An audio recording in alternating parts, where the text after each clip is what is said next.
கடந்தாயே பெண்ணே என்னை ஏன் மறந்தாய் கடந்தேதான் நடந்தாயே யாரோ என்று ஏன் கடந்தாய்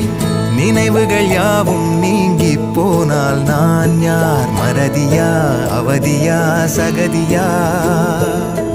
நிகழ்ந்தவை எல்லாம் பொய்யாயானால் நீ யார் ஜனனமா சலனமா மரணமா தனியாய் நான் வாழ்ந்தேனே வானாய் நீயானாய் முனில் ஏற பார்த்தேனே காணா